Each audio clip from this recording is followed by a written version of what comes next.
ঠাইৰ নাম হ'ল ঠাকুৰপুৰ আৰু আমাৰ এখন এটা মৰনাই বাউনাই নদী আছে, নামটো হ'ল বাউনাই। তো ইয়াতে দীৰ্ঘদিনীয়া এটা সমস্যা আছিল যে আমাৰ এটা ব্ৰিজ নাছিল, তো সেইকাৰণে বহুত ছাত্ৰ আৰু আমাৰ ইয়াতে ৰাইজৰ বাসিন্দাবিলাকৰ বহুত অসুবিধা হৈছিল। তো ইয়াতে আমাৰ স্থানীয় দাদা আছে, তো তেখেতে আমালোকে গোটেই গৈখিনি MLA ৰ লগত যোগাযোগ কৰাৰ পিছত বহুত ৩-৪ বছৰমান যোগাযোগে কৰিলোঁ। তো ৩-৪ বছৰৰ পাছত এটা ব্ৰিজ এখন আহিল। তো অহাৰ পিছতো এতিয়া ব্ৰিজটো মানে কনষ্ট্ৰাকশ্যনটো চলি থকা প্ৰায় ২.৫ বছৰ হৈ গ'ল, এতিয়ালৈকে কমপ্লিট আধাও হোৱা নাই।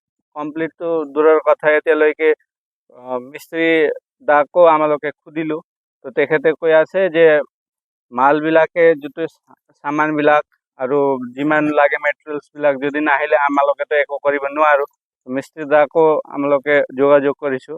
তো এনেকৈ এটা সমস্যা আমালোকে পাই আছোঁ। তো বহুত কেইদিন বছৰ আগত ইয়াতে ১.৫-২ বছৰ আগত ছাত্ৰবিলাকে গৈছিল, মই নিজে আছিলোঁ তাতে, মই নিজেই ঘোঁৰাটো মানে টানি পাৰ কৰি আছিলোঁ। এজন ল'ৰা তাতে বাগৰি গৈছে পানীত, ময়ো বাগৰিছোঁ তাক উঠাবৰ কাৰণে।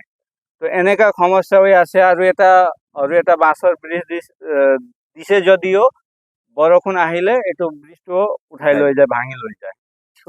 আজি প্ৰায় ২-২.৫ বছৰ হ'ল। কামটো ইমান যে লেহেমীয়া হৈছে, আধাও কাম হোৱা নাই। হাজাৰ হাজাৰ ছাত্ৰ ছাত্ৰী ইয়াৰ পৰা যায়, আৰু ইয়াৰ পৰা ৫ কিলোমিটাৰ ৬ কিলোমিটাৰ দূৰৰ বাচ্চাবিলাক আহে।